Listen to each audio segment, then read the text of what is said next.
Olá, meus prezados alunos do curso de Medicina da Unievangélica, aqui professor Wesley Brito, Tumor Funcional. E nesse nosso curso especial Febre, Inflamação e Infecção, nós daremos continuidade na discussão sobre os antimicrobianos. Dessa vez nós fundimos duas aulas em uma, porque o assunto é sequência um do outro. São antimicrobianos do grupo dos beta-lactâmicos. E os mais importantes nós vamos tratar hoje, penicilinas e cefalosporinas. Os nossos objetivos são reconhecer a história dessa importante classe de antimicrobianos e os principais representantes, diferenciar quanto à farmacocinética e os tipos de mecanismos de ação, discutir a classificação dos beta-lactâmicos, bem como as principais indicações clínicas desses agentes farmacológicos, correlacionar eficácia, segurança, as principais contraindicações e efeitos adversos. As referências são as mesmas, não é? Eu usei algumas figuras do Goodman, usei algumas figuras do Hengendale e também do Golan. Então, beta-lactâmicos. Por que beta-lactâmicos? Por conta dessa estrutura química. Um anel formado por 4 átomos, um heteroátomo de nitrogênio, e tem essa dupla O, C-O-N.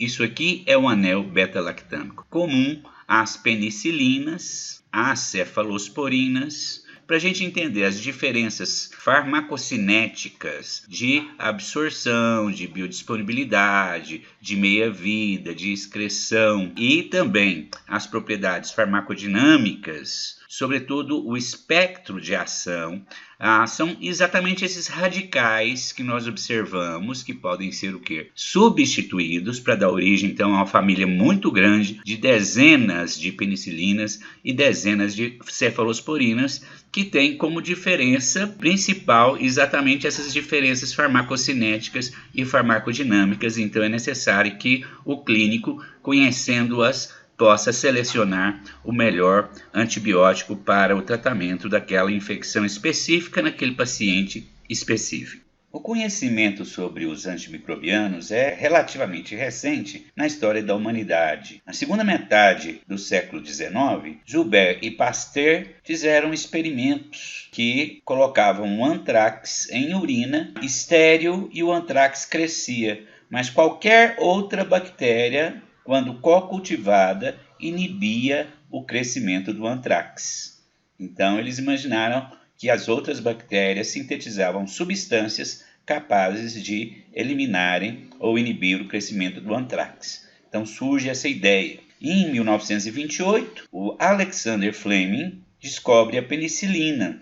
Acidentalmente, aqui está ele trabalhava com bactérias e acidentalmente cresceu uma cultura de fungos. Ele notou um halo de inibição. Significava então que o fungo estava sintetizando uma substância capaz de eliminar ou inibir o crescimento das bactérias. Mas daí até o uso clínico da penicilina passou-se muito tempo. Os primeiros antimicrobianos utilizados pela humanidade para o tratamento de infecções foram as sulfonamidas. Isso data de 1936. Só em 1940, Florey Chen e Abram isolaram a penicilina e ela foi aí muito utilizada. Muitos atribuem que os aliados ganharam a Segunda Guerra Mundial pelo uso da penicilina. O uso clínico começa em grande escala em 1941 e de lá para cá nós temos desenvolvido com um ápice no ano de 2000. A partir do ano 2000 até o presente momento, a descoberta de novos antimicrobianos realmente impactantes, que aumentam o espectro de ação e que são capazes de inviabilizar bactérias multiresistentes aos antibióticos existentes, nós não temos tido muito sucesso nessa empreita. Bom, então vamos discutir de uma maneira bem geral as propriedades farmacológicas de todos os antimicrobianos, a farmacocinética e a farmacodinâmica, para então colocar as penicilinas e as cefalosporinas, não é? Para que qualquer antimicrobiano exerça a sua atividade, ele deverá atingir em concentrações ótimas o local da infecção. Ao chegar no local da infecção, O antimicrobiano deve ser capaz de atravessar a parede celular bacteriana, tanto de forma passiva quanto de forma ativa. Ele tem que ser afim do sítio de ligação da bactéria, tem que ter alta afinidade pelo sítio de ligação na bactéria e permanecer, né, em concentração e em tempo suficiente para exercer o seu efeito inibitório. Isso de uma forma bastante geral. Então, quando a gente pensa, não é, que vai administrar um antimicrobiano, nós temos a absorção, a distribuição, a metabolização e excreção, que é a farmacocinética.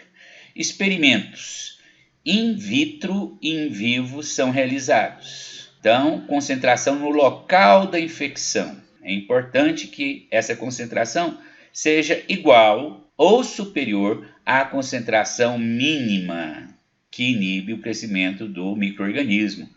Essa concentração inibitória mínima é um ensaio feito in vitro, né, com concentrações crescentes do antimicrobiano. O resultado pode ser dado pela contagem bacteriana, pela mortalidade ou pela melhora clínica.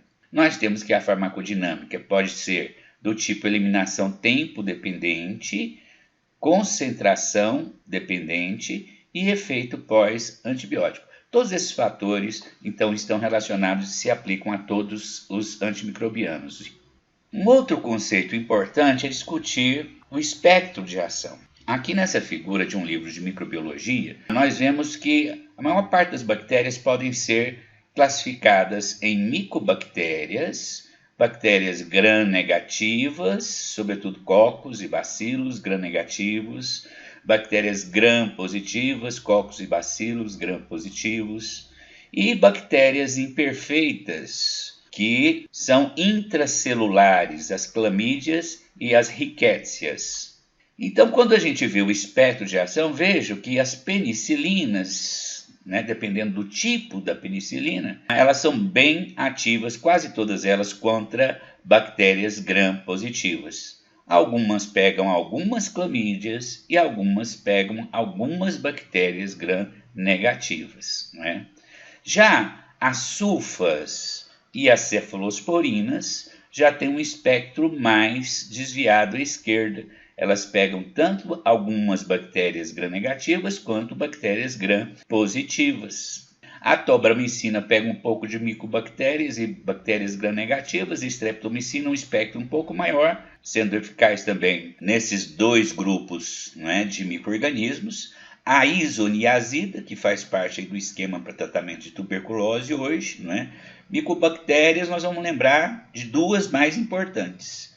O Mycobacterium leprae, né, causador da hanseníase, e o Mycobacterium tuberculose, difícil de combater, tem esquemas de tratamento especial, já que a maioria dos antimicrobianos não são específicos, né, por conta de uma diferença estrutural na membrana que contém muito lipídios. Ela é praticamente impermeável à maioria dos outros antimicrobianos. Já as tetraciclinas, vocês observem que elas são muito úteis para o tratamento de babesiose, né, de clamídias, né, infecções causadas por clamídias, bactérias imperfeitas, e também pegam gram-positivas e gram-negativas, enquanto que polimixina, só bactérias gram-negativas. Então, essas diferenças no espectro de ação nós vamos encontrar entre as penicilinas e as cefalosporinas por conta das substituições nos radicais no anel beta-lactâmico. Passamos então a discutir as classes dos beta-lactâmicos, bem como os seus mecanismos de ação. O que todo beta-lactâmico tem é esse anel, né, que é chamado de anel beta-lactâmico, que confere atividade bactericida. Né? Conforme a característica da cadeia lateral, nós vamos ter propriedades farmacocinéticas e farmacodinâmicas diferentes. Então, são beta-lactâmicos as penicilinas, as cefalosporinas, os carbapenêmicos e os monobactâmicos. Os mecanismos de ação e de resistência são comuns a todos, embora nós tenhamos cefalosporinas mais resistentes, carbapenêmicos mais resistentes e monobactâmicos mais resistentes, nessa ordem. Os beta-lactâmicos apresentam afinidade por proteínas da parede celular bacteriana. Essas proteínas têm natureza catalítica, são na realidade enzimas e levam à destruição da parede bacteriana por inibição da produção de peptidoglicanas. Eles se ligam de forma covalente a uma enzima chamada de transpeptidase, levando à morte celular por ruptura do equilíbrio osmótico do micro-organismo. Ocorrem fenestrações na parede celular da bactéria e isso vai causar o que? O influxo de água, o que acaba levando à lise da célula microbiana. Para que isso ocorra, eles devem penetrar nas bactérias através de porinas presentes na membrana externa da parede celular bacteriana, não devem ser destruídos por enzimas de resistência chamadas de beta-lactamases, que algumas bactérias são hábeis a produzi-las, e devem se ligar e inibir as proteínas ligadoras de penicilina, que são, na realidade, essas transpeptidases, aqui chamadas de proteínas ligadoras de penicilina, que são responsáveis, em última análise, pela síntese da parede bacteriana. Então, elas não têm atividade contra micro-organismos sem parede celular, obviamente, tipo Mycoplasma pneumoniae, Rickettsia e Pneumocystis carinii. Bactericidas porque causam a lise, a ruptura da parede celular e da membrana celular bacteriana. Para compreender de uma forma melhor o mecanismo de ação dos beta-lactâmicos, nós precisamos rever rapidamente a estrutura das peptidoglicanas. Nós temos um esqueleto de carboidrato. São glicoses modificadas, N-acetilglicosamina, ácido N-acetilmurâmico, N-acetilglicosamina. Então, esse é um esqueleto de açúcar. Aqui do outro lado, vejam que são estruturas simétricas. No ácido N-acetilmurâmico está ligado um tetrapeptídeo, 4 aminoácidos unidos através de ligações peptídicas, L-alanina, ácido D-glutâmico, ácido diamino-pimélico e D-alanina, que faz uma ligação cruzada. Então, essa ligação cruzada é que é catalisada então, pela transpeptidase. Então, não tendo essa ligação cruzada, todo o esqueleto covalente vai ficar frouxo, o que causa o quê? Fenestrações e ruptura da parede celular. Então, nós temos essas duas situações simétricas e essa é a estrutura básica da parede celular bacteriana. Aqui, a do Goodman, o polímero glicopeptídeo, penicilina, cefalosporinas, vão inibir quem? As proteínas ligadoras de penicilina, que são as transpeptidases. Aqui está o local da reação. Inibindo, não ocorre a remoção dessa alanina. E não ocorre, então, a formação dessa ligação cruzada. Aqui, especificamente, porque existem pequenas diferenças em relação aos açúcares, em relação aos aminoácidos, tem que sair uma D-alanina, porque aqui tem o quê? Essa D-alanina aqui, que precisa sair. Então, por isso que essa transpeptidase, uma vez inibida pelos beta-lactâmicos, causa essa alteração estrutural na parede celular, deixando-a mais lábil. A ligação cruzada é catalisada, então, por uma transpeptidase, enzima que as penicilinas e as cefalosporinas inibem. Aqui mais uma gravura, para a gente ver aqui os 4 aminoácidos. L-alanina, D-glutamina, L-lisina, D-alanina. E aqui o crosslink de um tetrapeptídeo. E sempre alternando o quê? Ácido N-acetilmurâmico e N-acetilglicosamina. Ácido N-acetilmurâmico, N-acetilglicosamina. Então, esse é o esqueleto que forma a parede celular bacteriana, que confere aí a sua forma, resistência ao turgor. Uma vez ela sendo minada, desorganizando a estrutura sem esses cross-link, a bactéria vai perder a sua habilidade de controlar a pressão de turgor. Ela vai ficar túrgida, ela vai inchar e vai, na realidade, ser lisada, vai sofrer a lise celular. Uma curiosidade mostrando, então, por que alguns beta-lactâmicos apresentam um espectro de ação por gram-positivos e não por gram-negativos e vice-versa. Depende de uma série de fatores, mas entre elas a habilidade de penetrar a molécula, ser pequena ou maior, ser mais hidrofílica ou ser mais hidrofóbica, penetrar lá onde ocorrem as reações das transpeptidases. Nas bactérias com parede celular gram-positivas, o que nós temos? Nós temos uma membrana plasmática e uma espessa parede de peptidoglicana. Então, o acesso do antimicrobiano é mais externo. Já nas bactérias gram-negativas, nós temos uma espécie de sanduíche. Nós temos a camada de peptidoglicana sim, mas ela está aqui como a salsicha do hot dog, né? De um lado eu tenho uma membrana lipídica externa, de outro lado eu tenho uma membrana plasmática interna, que é uma bicamada lipídica. Então, por isso que alguns antimicrobianos beta-lactâmicos têm a habilidade de penetrar e atuar no local da ação das transpeptidases, né? Então, nós temos o quê? Um copolímero alternando, né, de N-acetil-D-glicosamina e ácido N-acetilmurâmico. Nós temos aqui alanina, glutamina, lisina, alanina, que é um tetrapeptídeo, né? Lembrando que nós não temos D-aminoácidos. E os D-aminoácidos nessas bactérias são importantes. Daí a relativa segurança. Nós não temos parede celular e nós não temos D-aminoácidos. Então, se os antimicrobianos beta-lactâmicos atuam em nível de parede celular, eles são muito seletivos e nós podemos considerá-los com toxicidade relativamente baixa.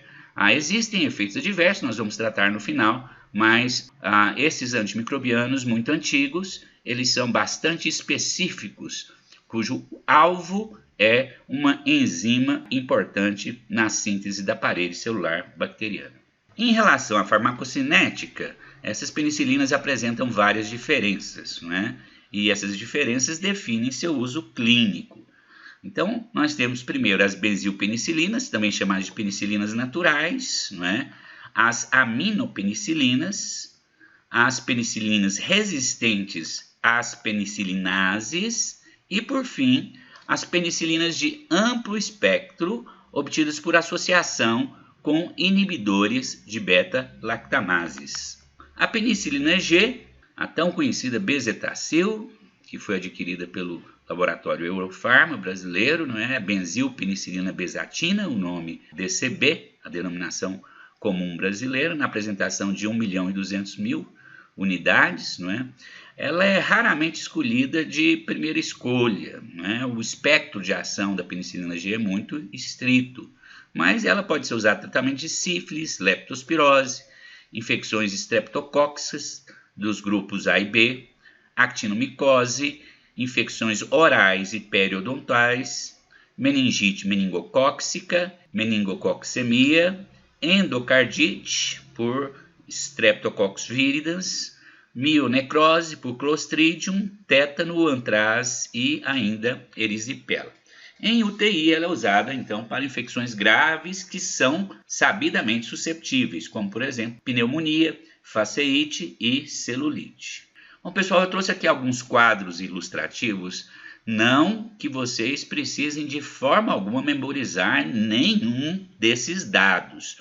Estou apresentando porque quando vocês forem consultar vão poder tirar proveito. Esses quadros estão disponíveis aí nos livros, né? Aqui então lista o antimicrobiano, a via de administração, a dose para crianças e para adultos, o esquema posológico, ou seja, o intervalo em horas da aplicação. E muitos desses antimicrobianos, eles são usados em pacientes que têm insuficiência renal. Nesses casos, para muitos deles é preciso fazer um ajuste na dose ou no intervalo de tempo. Então, ajustado conforme o clearance de creatinina, nós podemos fazer aí um ajuste na dose ou tomar alguma providência, porque senão, se ele tem insuficiência renal e porque muitos deles são eliminados via renal, nós podemos ter o quê? Um aumento da concentração plasmática com possível intoxicação. Então, por isso que é importante fazer ajuste de dose. Então, vamos pegar aqui um exemplo. A penicilina cristalina aquosa só tem o que? Intravenoso, né? Então, intervalo de horas de 4 a 6. Pacientes com clírice de creatinina de 50 a 90 tem que fazer diálise, hemodiálise. De 10 a 50 para remover, fazer hemodiálise. Menor que 10, nós vamos diminuir a dose quase pela metade. Ó. A dose, né, por exemplo, é de 1 a 4 milhões no adulto, né, que não tem problema renal, e vai baixar para 2 milhões, né, aí, de 4 a 6 horas. Então, baixando a dose pela metade, nesse caso. E suplementar após hemodiálise. Após hemodiálise, se removeu, tem que suplementar. Então, aqui é só um quadro mostrando. Eu vou destacar mais as vias de administração. A procaína e a benzatina são intramusculares. E eu tenho a PENV, né, a penicilina V, que é via oral. Né? Então, as doses vão variar. E o intervalo, interessante, né, aqui ressaltar que a penicilina procaína intramuscular pode ser administrada 2 vezes ao dia apenas, o que é uma vantagem posológica aí dessa penicilina.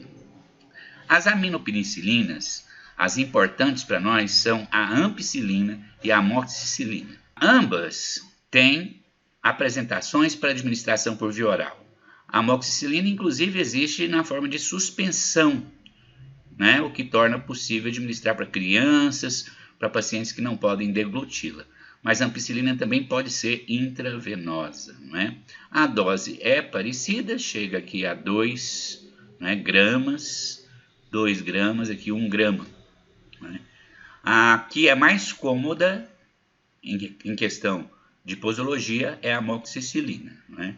E também precisa de ajuste para pacientes renais aí, na dose ou fazer hemodiálise. Já as penicilinas semissintéticas são resistentes à penicilinase.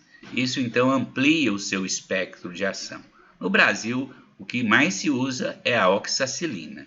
Em outros países temos também a nafcicilina.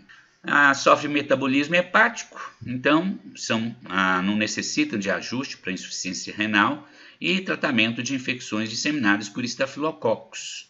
Né? A Staphylococcus aureus resistentes à meticilina são sensíveis à oxacilina. Né? Há muitas. Nós já temos cepas de Staphylococcus aureus resistentes à meticilina, resistente à oxacilina. Já temos relato na literatura. Mas, na maioria das vezes, as cepas ainda são sensíveis. Penicilinas resistentes às penicilinases e penicilinas de amplo espectro. Então, o mais importante nós vamos ressaltar aqui é a oxacilina, porque a maioria das outras nós não temos disponível no Brasil. Tá? Ela é de administração exclusiva, vocês estão vendo aqui o frasco ampola, não é? Precisa ser reconstituído. Administração intravenosa, até 3 gramas, com intervalo de 4 a 6, e precisa de hemodiálise em pacientes com insuficiência renal. Inibidores da beta-lactamase, a ideia é o quê? Fazer um medicamento que eu vou associar uma penicilina de amplo espectro, cuja bactéria produz beta-lactamase. Então, a bactéria é resistente. Uma vez, se eu inibir a beta-lactamase, a bactéria retorna a ser sensível. Então, os inibidores de beta-lactamase mais comumente utilizados, né? Vejam aqui, ó, as beta-lactamases clivam essa ligação. O ácido clavulônico, vocês vejam que tem aqui o que? O anel beta-lactâmico. E o sulbactam também tem o mesmo anel beta-lactâmico. Então, eles enganam a enzima beta-lactamase. Eles são o quê? Substratos suicidas, porque a presença dessa carboxila não deixa que esses inibidores se desliguem da enzima. Então, a enzima fica meio que inibida irreversivelmente. Então, nós vamos combinar ácido clavulânico, sulbactam, tazobactam, que se ligam à beta-lactamase de Staphylococcus aureus, anaeróbios, alguns bacilos gram-negativos também. A combinação permite o quê? Um aumento do espectro. são inefetivos contra a maioria de pseudomonas, aeruginosa, Escherichia coli, Citrobacter e Streptococcus marcescens. A excreção é renal, então, sendo assim, precisa de ajuste para pacientes com insuficiência renal. Então, amoxicilina mais ácido clavulânico, intervalo de 8 horas, aí ó, tem que fazer ajuste. Ticarcilina mais ácido clavulânico, intravenoso. Via oral só tem amoxicilina. Ampicilina mais Subactam, intravenoso, intervalo a cada 6 horas, precisa também fazer hemodiálise e ajuste no intervalo de administração, aumento no intervalo. Em vez de ser de 6, nós vamos administrar de 8 a 12 horas. E piperacilina mais Tazobactam, intravenoso também, né? A dose aí maior, de 4,5 gramas, com intervalo de 6 a 8 horas as administrações. Como as penicilinas, as cefalosporinas também interferem na síntese da parede celular de peptidoglicano, via inibição das enzimas envolvidas no processo de transpeptidação. Há resistência de algumas estirpes devido à disseminação de plasmídios, que codificam o gene da proteína beta-lactamase, que destrói o antibiótico antes que ele possa ter os seus efeitos. Tem espectro contra gram-positivos e gram-negativos, como já dito anteriormente, e são praticamente inativas contra a Staphylococcus aureus meticilina resistentes, Enterococcus ou Stenotrophomonas maltophylla e Enterobacter. Então essas são bactérias realmente preocupantes, elas são muito resistentes e quando ocorrem em um hospital, infectam um paciente, é uma situação difícil para o clínico reverter e curar, né? Muitas vezes a alternativa é entrar aí com vancomicina. Bom, então aí tem as gerações das cefalosporinas, primeira, segunda, terceira e quarta geração. Cefazolina, cefalexina, cefadroxila e cefradina são úteis contra estrepto e Staphylococcus aureus. As de segunda geração, cefuroxima, cefprozila, cefmetazol e loracar-bef, são úteis para tratar infecções causadas por Escherichia coli, Klebsiella, Proteus, Haemophilus influenza, Moraxella, Catarrhalis. Não são ativas contra gram-positivas, quanto as cefalosporinas de primeira geração. Atividade fraca contra Staphylococcus aureus, em comparação com a cefuroxima, mas com atividade ampliada contra bacteroides fragiles e outras espécies de bacteroides, né? Então eu vou aumentando a geração, vou aumentando aí o espectro de ação, sobretudo para gram-negativas, e diminuindo o espectro para gram-positivas. Ceftaxima, ceftriaxona, cefadinir, cefibuteno, cefpodoxina proxetila, ceftizoxima, cefperazona, ceftazidima, interessantes para enterobactérias, pseudomonas, serratia, Neisseria gonorrhoeae. As atividades contra Staphylococcus aureus, Streptococcus pneumoniae e Streptococcus pyogenes são comparáveis às das cefalosporinas de primeira geração. A atividade contra espécies de bacteroides é inferior da cefoxitina e da cefotetana, aqui ativas contra pseudomonas. De quarta geração nós temos o principal representante de uso no Brasil, a cefepima, né, que tem um espectro de ação comparável às cefalosporinas de terceira geração, embora seja mais resistente a algumas beta-lactamases. Então esse quadro é aí uma visão geral, né? Então de primeira geração, repetindo, né, ativas contra cocos gram-positivos, atividade moderada contra o que? Bacilos gram-negativos, como Escherichia coli, Proteus mirabilis e Klebsiella pneumoniae, né? Então aí quadrinho só para cefalotina intravenoso, cefazolina intravenoso intramuscular, dose aí, ó, de meio a 1,5 grama, 2 gramas. A cefalexina via oral junto com a cefadroxila, então são alternativas via oral, né? Interessante, a cefadroxila, né? Posologia 2 vezes ao dia, de 12 em 12 horas. A maioria delas vocês podem ver que requer atenção especial para pacientes insuficientes renais. Segunda geração.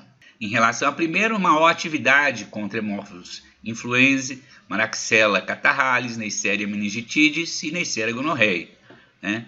As mais importantes são a cefoxitina, a cefuroxima e o cefactor. Eu tenho cefuroxima e cefaclor. Disponíveis via oral, eu tenho a cefuroxima e o cefaclor. Intravenoso, intramuscular, cefuroxima e cefoxitina. A dosagem, vocês podem observar que ela varia exatamente por conta da biodisponibilidade.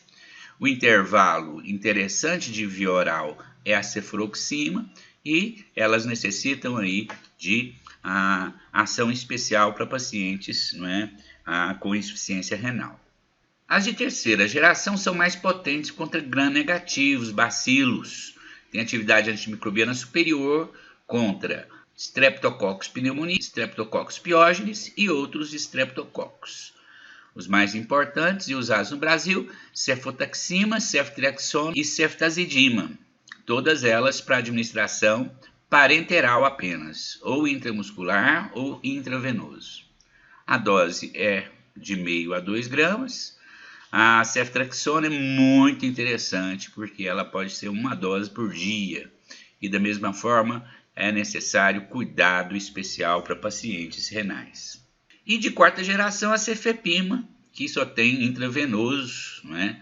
Dose de 0,5 a 2, intervalo de horas de 8 a 12. Elas têm ação sobre gram-negativas, incluindo atividade de antipseudomonas, além de apresentar atividade contra cocos gram-positivos, especialmente a estafilococos sensíveis à oxacilina. Basicamente, os mecanismos de resistência aos beta-lactâmicos incluem a produção da enzima que degrada a molécula do antimicrobiano, degrada o anel beta-lactâmico e dessa forma perde, né, a ação, perde afinidade pelas proteínas ligadoras de penicilinas, né? Podem ocorrer modificações estruturais das proteínas ligadoras de penicilina, que são codificadas pelo gene MEC-A. Então, alterações vão diminuir a afinidade pelo antibiótico. E, por fim, diminuição da permeabilidade bacteriana ao antimicrobiano através de modificações nas porinas. As principais indicações nós já falamos, só relembrando, né? Pneumonias, otites, sinusites, faringites, epiglotites, infecções cutâneas, faringites e epiglotites, infecções cutâneas, meningites bacterianas, infecções do aparelho reprodutor, endocardites bacterianas, profilaxia, uso profilático de antibiótico. O indivíduo vai fazer uma cirurgia, né, para evitar complicações de infecções secundárias, né, a extração de um dente, por exemplo, o siso, é usado então antibiótico, a profilaxia. E os principais efeitos adversos, como já disse, são considerados medicamentos relativamente seguros, eles são utilizados há muitos anos, mas não existe medicamento livre de efeito adverso.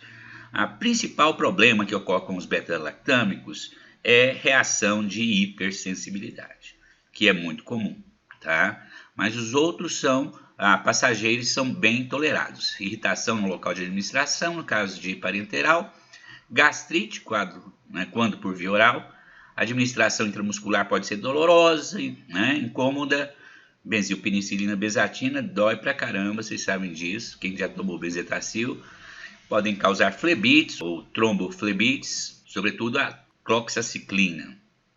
Convulsões em doses elevadas, perfusão rápida, citopenias e colestases reversíveis, coagulopatias, distúrbios renais, como a hipocalemia, reações do tipo de sulfiram, nefro, neuro e hepatotoxicidades, e por fim, a mais comum, que é a hipersensibilidade com rush cutâneo.